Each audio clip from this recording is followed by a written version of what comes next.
Hi, I'm Faye. I talk about rent-a-girlfriend stuff, and today I'm actually doing a video for a patron because I said that if people donated a certain amount, I would make a video on a certain topic that you might be interested in. And this person donated $70, and which is a lot, and I'm really thankful, and I want to show my gratitude in some way. Eddie Man, I'm pretty sure it's Eddie Man. He didn't say it was actually him, but I feel like it's him because he's the GOAT. And he always talks to me like on Twitter, and he's always engaging with me. So the topic for today's video is recommendations for manga, anime, or video games. And I'm about to make a name for myself here.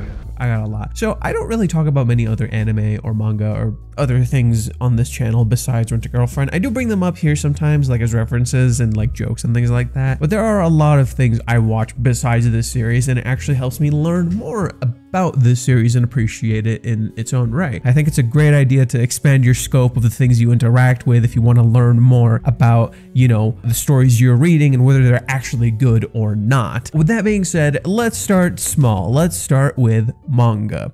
First, if you like Rent-a-Girlfriend, you want to learn more about like Rent-a-Girlfriend's writing style, things along the like, or if you just want something really similar, read Maison Ikkoku. Maison Ikkoku is the series Reiji considers to be the best rom-com ever written, period. He has literally said this in interviews. This series is really good. Now, I have not finished it. I'll be honest, I have not finished it. It does have an anime, but from what I read between the manga and the anime, I didn't like the anime very much. It's just added stuff in weird places. It changed pacing in weird places, and I didn't really like that. I didn't like how it was presenting it. I also felt like Rumiko Takahashi's art style just was not being captured. The atmosphere and the way she was presenting things just was not being captured. Also, this is if you just guys saw my cat in the background, this is my new cat. His name is Coco. We got him after my last cat passed away because the house was just feeling very lonely without him, and I think we just needed like a new companion to, like, you know, soothe the pain a little. Anyway, sorry. I just wanted to point out the cat because, you know, I mentioned in that video where I was asking for help, my cat passed away. My cat of 18 years. This is not the same cat. He may be black. He is not the same. This one's fluffy and he's hyper. So yeah, Maison Ikkoku is my first recommendation I can make for you guys that you can read. You can read it on Viz Media, and Viz Media only costs like $1, and the translations are much better there. I remember reading the fan translations first, and they were not good. Don't read the fan translations. They're not good. They're really old. It's not like with Rent-a-Girlfriend where it's like, oh, they just kind of like take like liberties and stuff, or it's inconsistent. People were gonna, no, these are just really old and they're not good, and they're messy and they're all over the place. Just read the Viz Media translations. They're much better, even if sometimes they may have some inaccuracies in there. The second recommendation. So now we're gonna go to like maybe say K-manga, where I know most people read Rent-a-Girlfriend or they have access to Rent-a-Girlfriend. This one's a little interesting. I'm not a massive fan of this one. I like it, and at the same time I'm not like crazy about it. This one's called The Fragrant Flower Blooms with Dignity. Long way short, this series is good. I like it because it discusses mental health and connections and the need for us to connect with each other, and I think it's really well written for the most part. I also love its art style and its presentation. It does a really fantastic job with these things. The only thing I'm not a massive fan of when it comes to this particular series is that, one, it's set in high school. I think it does a decent job of like addressing these high school elements. A problem I tend to have with high school anime or high school manga or high school romance manga, just any of that stuff, tends to be that they end up being extremely melodramatic in the ways they go about presenting things. This manga, when things are serious, is very serious. At times it works, at times it's like, okay, chill. This cat's gonna destroy everything. This cat's gonna just like wreck the room, brother. The main character, when you start the story, is very isolated, very cut off, and I like that element of exploring him reconnecting and finding connections again and learning to appreciate everything around him. The thing is that I do think like the story kind of suffers from that element of he just has good people around him. Everyone around him is good, right? And there are like, you know, the stereotypical, oh, bad people, but they're always, this is the problem I have with high school anime and shit, is like they always present it in the most extremes. There's only good people and there's only bad people. That's kind of my issue with this particular narrative, where it's like, it's really extreme in its depiction of the human character, where yes, it's exploring mental health in a really good way. And I like that about this story a lot. The problem is like, I do think it suffers from that element of a lot of these stories suffer from, where there's not much nuance in terms of the characters themselves. They're not human in a sense, right? They're very much caricatures or characters in the sense that like they stick to their standard line. This is why Rent a Girlfriend was very popular when it initially started. It's just the problem is the anime does not represent the manga very well, because the anime is very extreme in its depiction of Rent a Girlfriend versus the manga, which is much more nuanced and much more subtle. And even then, whenever we depict relationships in media, people never get it. Case in point, Breaking Bad. People root for Walter White when he's literally the abuser in the story. So yeah, anywho, yeah, Fragrant Flower Blooms Dignity, good series, I do recommend it, I like that one. Now let me introduce a different one that is also in K-manga that I also really like, A Condition Called Love. Condition Called Love is a really good story. I really like this one. It does have some of the slight problems. However, what it does better than The Fragrant Flower Blooms with Dignity is that it actually delves into the morally gray area of the human character, despite it being set in high school, and it does it decently well. The characters in this story are messy, but they're still really cute. They're still really cute and adorable, and you want to fucking protect their asses, dude. And I think that's really good, and the author somehow finds that middle ground. The main character in this one is a girl, and the love interest is the guy. He's interested in her, and the dude very much kind of looks like a playboy at first glance, but then you realize he's actually like really adorable and cute. I do like that dynamic flip a little bit, where the main girl isn't hyper attractive and the main dude is really attractive, but he's kind of isolated. Think of it like the reverse of Chizuru and Kazuya, except, you know, without much of the struggles that these particular characters go through, because it's still set in high school. With that being said, because it's set in high school, naturally it has the stereotypical tropes of like either one character has like no family around and it's kind of messy, and or one character completely has a family and they're great and they're amazing. P.S. A Condition Called Love also had an anime. It wasn't very good. I didn't like it. I think the voice acting was good and it had some cute moments in there, but like the music direction, the presentation, everything, it felt very mid. Clearly didn't have the time or the budget or like the ability to make what they wanted to make, and they just kind of got fucked over. And you just kind of feel that all throughout the anime, unfortunately. I ended up dropping it. I tried really hard. Like I got to like episode 5 and I'm just like, there's still more episodes I could watch. I don't want to. The next one I'm going to recommend is Skip and Loafer. Skip and Loafer is really good. It has a great anime. I really recommend this one. I don't think I need to really spell this one very much out. It's very much a slice of life story. It is set in high school, but this story is like the perfect balance between the two I just listed, where it knows when to be comedic, it knows when to be serious, and it knows how to just, it nails it.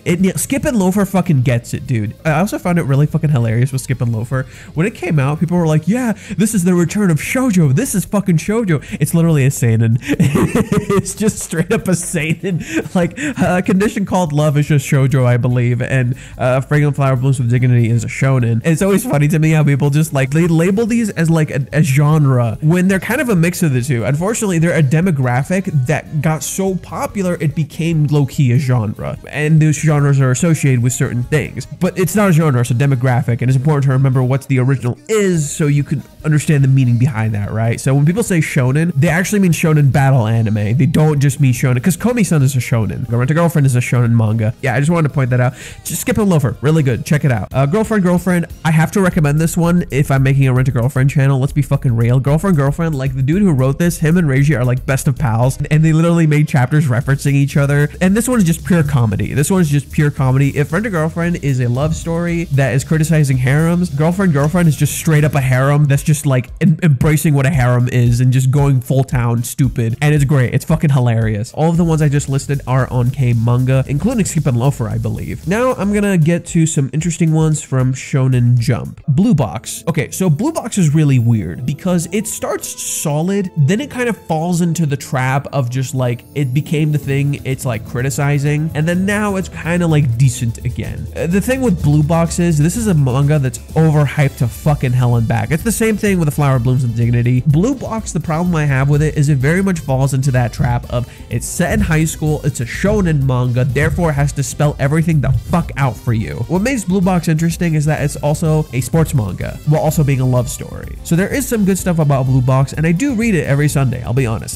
Sometimes I don't. Blue Box, again, is kind of like that series, which is really slow. Again, it's set in high school, and that really doesn't help. Like when they're super serious about like their particular sports, and I don't mind that. It's just as someone who went through high school and did sports, it always felt like very strange how we, you know, make sports such a big deal in high school when they're really not. This is why I like Haikyuu. Haikyuu is like one of my favorite fucking series because it knows what's important about like this kind of stuff, and its like final arc nails that perfectly. I don't think there's been an arc in a sports manga that I've read that has come even close to the end of Haikyuu. Haikyuu is fucking goated. I'm recommending that one too. It's not a romance one. So the next one I want to recommend is Beat in Motion. Gigok interestingly made a video about this one, and it was pretty decent. I think the video was pretty decent for Beat in Motion. It's a good series. I think this one is really interesting because it's somehow able to capture the somewhat nuance of relationships and connections and like being an artist and creating really well, while at the same time kind of keeping it a little simple. How do I put it? My problems that I've been bitching about this entire video, where I said, oh, things are like no nuance, it's too straightforward. This one is nuanced and it has just enough straightforward in it to still be a shonen, right? Or at least I think it's a shonen. I don't know if it's a shonen manga. This one I just read on Shonen Jump. Okay, maybe it's a shonen then. Okay, so now we're gonna change topics just a little bit. So now we're gonna start including anime in there. So for anime, I'm actually going to include one I'm currently watching, which I really, really like, which is Losing Heroines. Losing Heroines? Why is this show? This show is perfect. This show is fucking perfect. Holy crap. It nails everything I want a high school setting romance to be perfectly. It knows how to be comedic, silly, goofy, and stupid, but appreciate the characters, appreciate their feelings and emotions. So this show, like when you first start it, it'll come off as like a complete comedy. It's pure goofiness. It's so fucking goofy and silly and stupid. And yet, when it comes to the emotions of the characters, it's like maybe you did something cringe, but your emotions, we don't make fun of those. We take those seriously, right? Like when you're actually feeling something, we respect that now. We take it seriously. And I love that. I love that balance between stupid comedy and just actual real drama and emotions. And somehow it's set in high school and it doesn't feel stupid and cringe. Another one I kind of want to recommend is Pseudo Harum. This one is just pure fluff. It'll just make you feel good. It's so cute. The whole premise of this one is it's not actually a harem. Both characters are in a drama club, and one of them is an actress, and she literally acts out caricatures and stereotypes. So she's the harem. One girl is the entire harem, and it's so fucking cute. This show is so fucking cute. It doesn't have anything super serious. It's just a chill high school show, and it knows it, and it has fun with it, and it is the cutest shit. It's not animated super well, but it's just so cute. It's so cute. I fucking love this show. I don't think I have really much to say about it because it's not deep or anything like that. It's just a simple show with two characters who like each other and they have like amazing chemistry. That's it. The other one is Alia something. It's the one where it's the Russian girl. She says her feelings out loud in Russian. It's cute, but it's also like not that great. It falls into a lot of the traps that these shows fall in. I just think like some characters are really entertaining, so it's kind of engaging in that way. But the one thing that like I have a massive pet peeve with when it comes to this show is that like every ending is a different ending with different animations and different songs. And I fucking hate that. Because I'm like, why don't you spend that budget on the actual show instead of the fucking endings that you're writing for it? God damn it. And it's not like the show is awful though. It's not like visually it's awful. I just it's a personal pet peeve, that's all. Especially when I like see Chainsaw Man. Like when I saw Chainsaw Man, it had like the million different endings and they're all like literally more accurate to the manga than the actual show. It drove me fucking insane. Granted, like I'm not hyper invested in this show. I just think it's like a fun show to put on and to watch, and that's kind of it. Okay, so now we're going to change topics a little bit. I'm not going to focus so much on romance now. Now I'm going to just make recommendations for really good shows that I really like. Dungeon Meshi, Netflix, watch it. It's really good.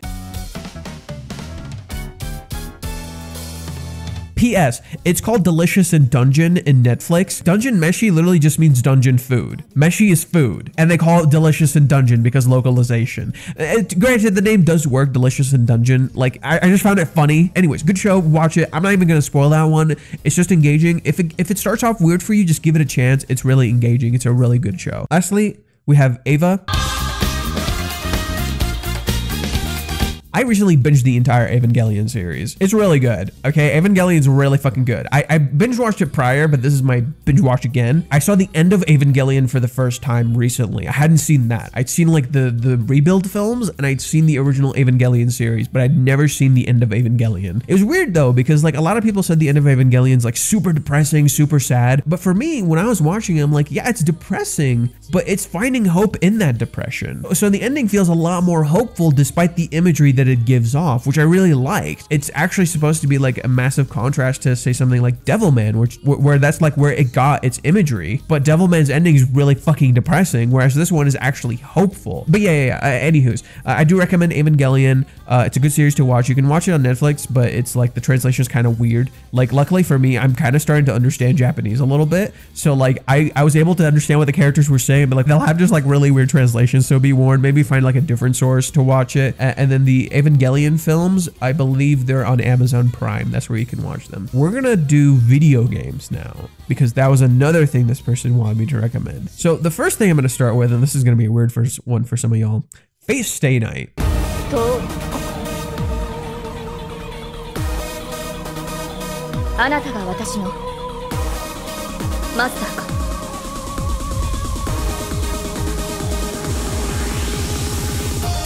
Now, you might think I'm talking about the anime. I actually don't recommend the anime in some ways as a starting point. Maybe you could, but I actually recommend the visual novels. And now they're even more accessible because they just recently remastered and released them like locally. And you can buy it for like 20 bucks. You can buy it on Switch or you can buy it on Steam. I don't even know if it's on PlayStation, and the only thing is like, I hear this game is really buggy. Like it has a lot of bugs and problems. They fixed it. They fixed the bug fixes, so the game is perfect now. There's no excuse. Go buy Fate Stay Night. But it's Fate Stay Night officially localized. We've never had that. And so now I can easily say with full confidence, if you want to get into Fate, start there. The reason I say this is because unfortunately, Fate Stay Night Unlimited Blade Works, the anime, is like pretty much just a massive fan service to the fans of the original series. It doesn't so much actually capture the characters, especially Shiro. I feel like Shiro is like fucking butchered in the Fate Stay Night Unlimited Blade Works. Like they don't really capture him as a character very well, mostly because each Fate Stay Night adaptation is a route, and each route builds on his character that's established by the prior route. So it doesn't work, right? You need to like get the whole story for it to function. Unfortunately, you don't. Honestly, I'm gonna say this right now. I feel like if Ufotable just committed to adapting every route, they would have had like the most goated fucking series ever. Like if they just did it how they did Demon Slayer. Oh my god. And as frustrated as I am about the Ufotable adaptations of Fate, I don't think they're inherently bad, okay? Like these have some of the most realized fights in the entire Fateverse. Some of the character writing is genuinely good. So yeah, I still recommend these adaptations. They are still good. Anyways, yeah, long ride short, and then from there you can just kind of start wherever the hell you want to go with Fate, because the Fateverse is a nightmare.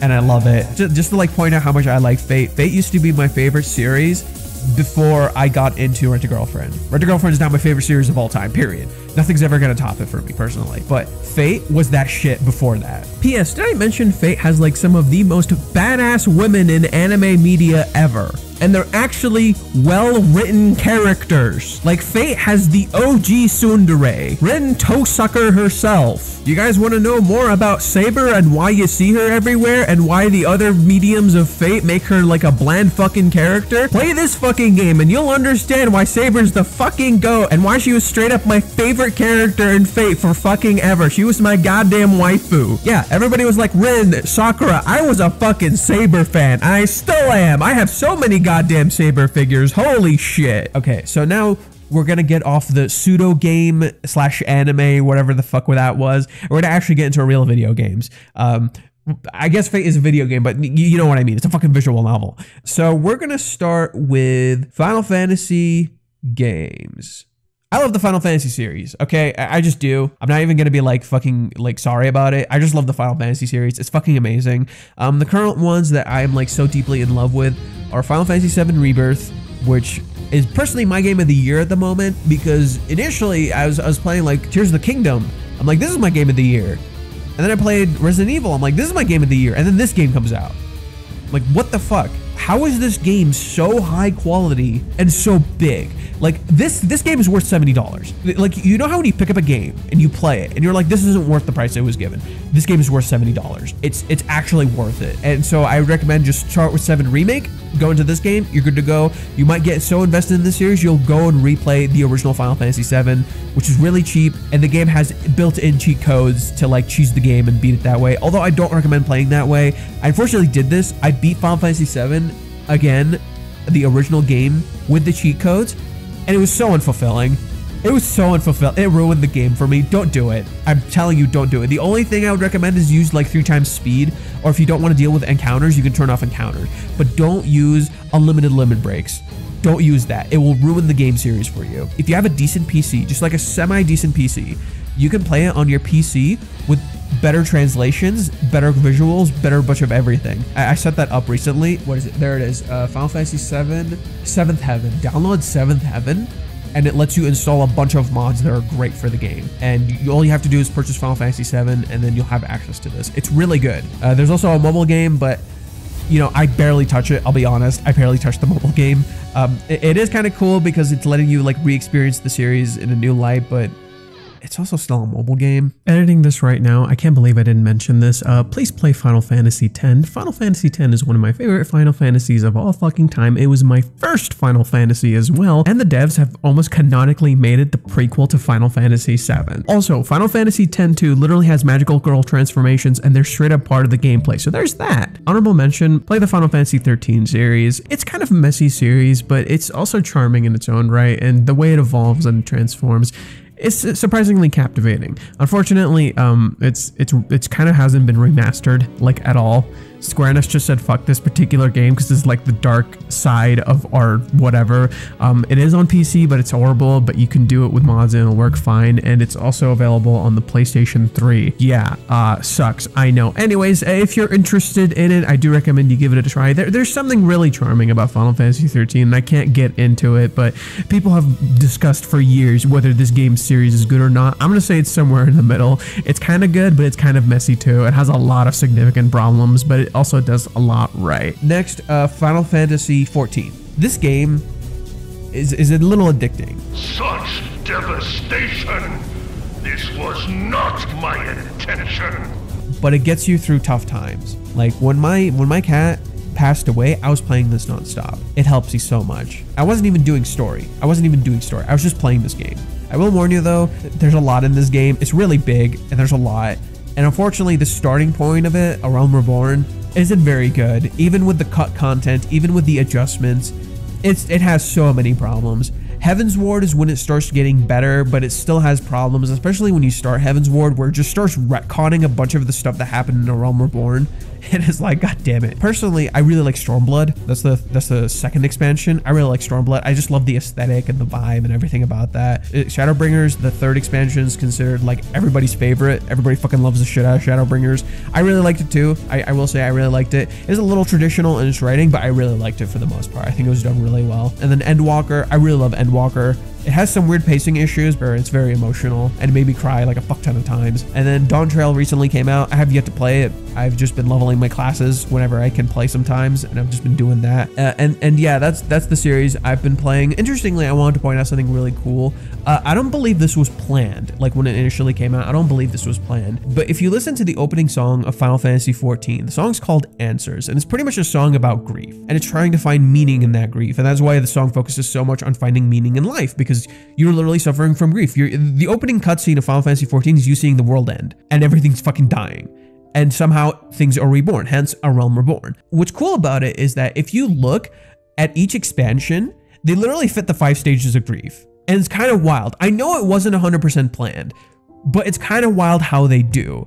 where it's like the first expansion of Realm Reborn is denial. The characters you're literally dealing with a conflict where people pray to gods to help them escape their problems, and the gods aren't actually helping them escape their problems. Instead, they're brainwashing them, and they're just kind of like erasing their minds so they don't have to live in this world. They're denying the existence of their world. They're trying to cope in some way. Heaven's Ward is anger. It's literally a 1,000-year war between dragons and man because they're so pissed at each other for committing atrocities towards the other person. Stormblood really kind of functions around the idea of bargaining, where the characters are literally trying to like cope with their scenario, and they're like, I don't have to do anything, it's okay, everything is fine, when it's not. And then you have to essentially start a massive revolution. Then you have Shadowbringers. Shadowbringers literally has like one of the best villains because he's so fucking depressed. He's literally just so goddamn depressed. The whole idea of Shadowbringers is literally depression, and you're literally called the Warrior of Darkness in that one. You've been the Warrior of Light in every expansion, now you're the Warrior of Darkness. And then finally, Endwalker is literally about acceptance. There's no other way to look at Endwalker. You're walking towards the end, and the concept of Endwalker revolves around the end of everything, and you have to accept that. Like, it's so wild how it wasn't fully planned because they have different writers for each thing. There was different writers for Heaven's Ward, from Realm Reborn. Realm Reborn wasn't like super well written. It had a lot of problems, but it's kind of cool how in retrospect it feels like it really fits the themes it was really going for, especially when you get to Endwalker and it comes around to that whole theme of acceptance. You're accepting the end, everything, and now you can go through it all. You've overcome your conflict, you know what you need to do, and you find your answer. It comes full circle. The theme answers, you find your answer, not just the answers that you've been given. And I think that's so fucking cool. After that, I'm gonna recommend Kingdom Hearts. Kingdom Hearts, I love this series, okay? Bro, you guys want to understand why I get Rent-A-Girlfriends? Because I get how people hate Kingdom Hearts. I'm a Kingdom Hearts fan. I fucking get it. I know how the internet talks about Kingdom Hearts. This series is goofy. The series is silly. It has some really wonky writing. Some of it is translation issues. I'll be real. Some of it is just straight up translation issues. Like the prequel game, Birth by Sleep, so much of that is translation issues. Like how it was written in Japanese and how they had to localize it. And only actors who are just like fucking gods of their craft, like Leonard Nimoy. Leonard fucking Nimoy was Xehanort. He was the villain of the series, and he would make like cringy lines sound like the most badass shit you'll ever fucking hear. What do you mean? Still so blind. Then I will make you see. Come to the place where all Keyblade wielders leave their mark on fate. The Keyblade Graveyard. There you will watch your dear Ventus and Aqua meet their ends, and the last fight within you will die. And then they even had Mark Hamill playing like the Master Ericus, the master who's supposed to be like on the side of light. And that was so cool. Like the series has some great casting in it, and it has some great voice acting. Not because localization sucks. I think localization is very important. Resident Evil is a great example of great localization, by the way. But like for that one, I just think the localization's kind of been messy for Kingdom Hearts, and it always has been. There are games where they do it really well, like Kingdom Hearts 2. Kingdom Hearts 2's localization is fucking top tier. Holy shit. And then there's other games where they have good localization, but then there's games like Birth by Sleep or kind of Dream Drop Distance where they have messy localization. But the series is really good. It's very nuanced and has some really good discussions about mental health and identity and like who you are. It's a really well written series mixed with some messy dumb writing choices. And I think that's why like I really recommend Kingdom Hearts as a series. If you're really interested, you can literally buy the whole thing on Steam, and it's pretty good quality. Did I mention the combat? I didn't mention the combat. The combat in these games is fucking amazing. Holy crap, Kingdom Hearts has some of the best action in any action RPG games I have ever played. It does vary sometimes because each game is different in its own right. Sometimes you'll have a card game one, sometimes you'll have one with like a mix of the two where you gotta have like card decks, but it's an action game. You don't use the cards in that way. And then there's just straight up action like Kingdom Hearts 2. Interestingly, the Final Fantasy VII re-trilogy pretty much uses a lot of what Kingdom Hearts initially created in its system. So let's see, I have a few more I need to get out of me. Death Stranding, weird game, really fun though. Phoenix Wright Ace Attorney. I recently started playing this game with my mom. My mom doesn't like video games, but this is a visual novel but more engaging kind of game where you kind of have to find clues and shit. And you kind of see how fucked up Japanese law is. And so yeah, Ace Attorney is a really fun game. I was voice acting with my mom because we were like trying to, this was after my cat passed, and I was trying to help her in any way I could. So I would sit down and play Ace Attorney, and I would voice act the characters, and I would try to make it as engaging as possible. It was so fun saying objection. That shit was so fun, especially when like the turnabout theme plays in. I'm like, yeah, let's fucking go. Ace Attorney's so fucking hype sometimes, even though it's like dumb as shit too. Let's see what else. Metal Gear Solid. Metal Gear Solid is like, you know how people say Kingdom Hearts is confusing? Metal Gear Solid is actually confusing. But Metal Gear Solid is a great fucking series. I really recommend trying it. It is accessible now, but you know, I do think it's a little overpriced. Like you can play like the 1 through 3 or something like that. And I think it even comes with the original Metal Gear, because there's Metal Gear Solid and there's Metal Gear, which is the original series, and those are like NES games. I think the only one you can't fucking play is Metal Gear Solid 4. 4 is like the notorious game in the series because it's literally locked on the PlayStation 3. Like the poor thing, it still needs to be like made and like properly put on a proper console. It's so shitty. Tears of the Kingdom, I already mentioned it. Breath of the Wild, I really liked it too. Like, speaking of which, if we're bringing up Zelda, there's 2 games I do really want to recommend. Majora's Mask and Link Between Worlds. Link Between Worlds is really, really good. I know it's just Link to the Past, but I really, really like Link Between Worlds. It's such a perfectly crafted game. It's on the Nintendo 3DS, so it is kind of hard to play, but I would recommend it. And yeah, Zelda games are just fun in general. I haven't played like a shit ton of them, but the ones I have played I've had a lot of fun with. Fire Emblem Three Houses. I haven't played many Fire Emblem games. I own Awakening, but the only one I really beat was Fire Emblem Three Houses because it actually has decent writing. And then let's see, Smash Brothers. What more do you want me to say? Smash Bros. Ultimate is great. I fucking love it. I don't own it anymore, actually. Unfortunately, I had to sell my game a while back because, again, I needed some money. So I sold a bunch of my Nintendo games because Nintendo games like retain their value. It's kind of wild how they just retain their value. Bayonetta is a fun series. It's just engaging. Bayonetta 3 kind of sucked. Bayonetta 3 really kind of sucked. I like Bayonetta 1 and Bayonetta 2. But I'm gonna be real. I'm gonna say this right now. Devil May Cry is better.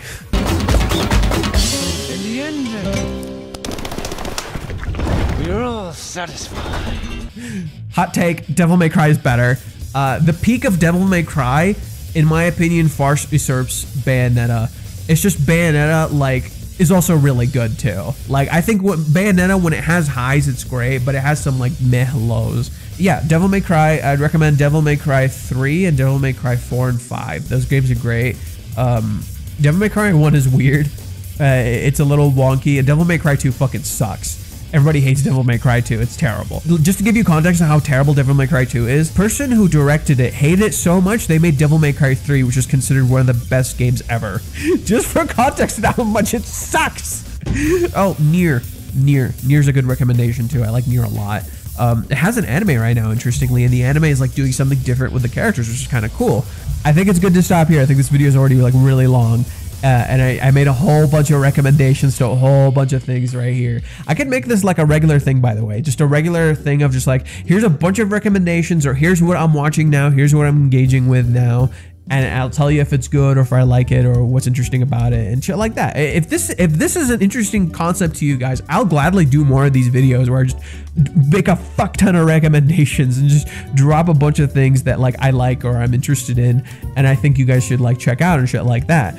Another thing is that I mentioned that this video was a byproduct of a patron on Patreon. The reason for this is unfortunately, I'm currently in a really messy situation financially. And despite my demeanor and how excited I sound, that's just my ADHD rant. I'm a very expressive person when I'm passionate about something. But unfortunately, things are a little bit difficult right now financially. And so if you enjoy my content, if you would like me to keep making content, I would really appreciate it if you could support me in any way you can on Patreon. I would appreciate it no matter how small. It could be $1, it could be whatever.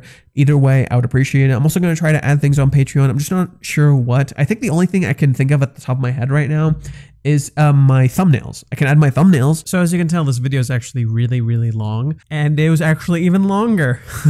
There's a decent amount of content that I posted on my Patreon. You can access it for a single $1. That's it.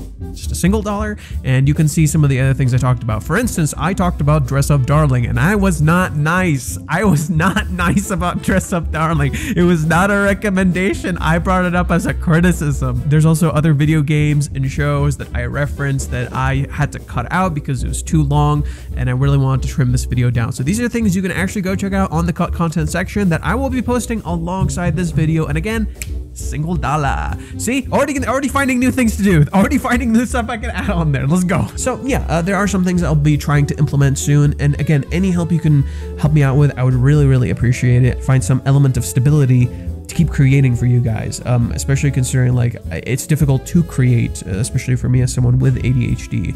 And so I'm trying to be constantly active, so I keep making content, so I keep putting more stuff out, even if it's not perfectly edited. With that said, I've been Fade. I hope you guys enjoyed. Please subscribe, the like button, hit the bell icon, keep up with the uploads. Again, I really appreciate it if you can support me on Patreon. I know I keep bringing it up and I sound like a broken fucking record, but I need help, and I really appreciate any help you can. There is a video that I'll probably link here that'll tell you more in detail about what was going on and tell you more in detail about what is going on and why I need help. I want to also shout out my patrons.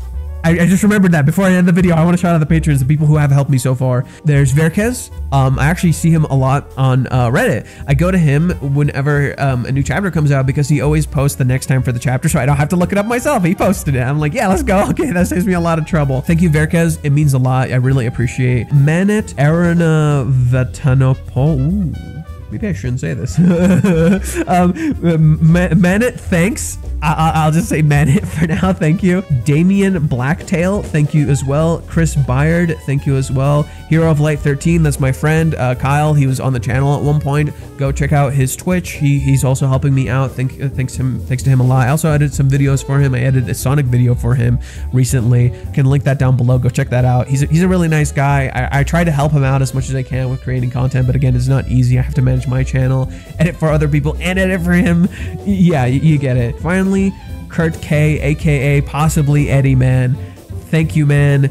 Your donation means a lot. I made this video for you. I don't care how fucking long it ends up being. This video is for you. I made so many goddamn recommendations in this goddamn video. I hope even some of them were like useful in some way, but this video was for you, man. Thank you for your big donation. It really helps out. It made my day. You don't understand how much it made my fucking day, dude. And it made me really want to work harder, especially considering like it feels like my efforts are being seen and that people appreciate what I make. I'm glad people are coming to help because again, you guys don't understand how much it means to artists when you just tell them thank you for making something, or heck, you donate money to them to like for their work and for what they do. It means a lot. It means like I made a difference. I helped someone some way, or my art impacted someone in some way. My discussions, my talks, whatever you want to call it, whatever the heck video editing is. Ultimately, thanks again. Thank you to everyone who's supporting me on Patreon. It really means a lot. I really want to make Patreon better and put more things on there for you guys to see and check out, because I don't want you to just pay for nothing. I know I'm making content, but Patreon is still Patreon, you know? So I'm gonna try to make some stuff on there. So yeah, thank you for everything. I've been Fate, and remember, fellas, let's mosey. Oh yeah, I'm gonna make more Rent a Girlfriend chapters. I'm gonna be catching up. There's a lot I gotta do. Anyways, see you guys later. Thank you again.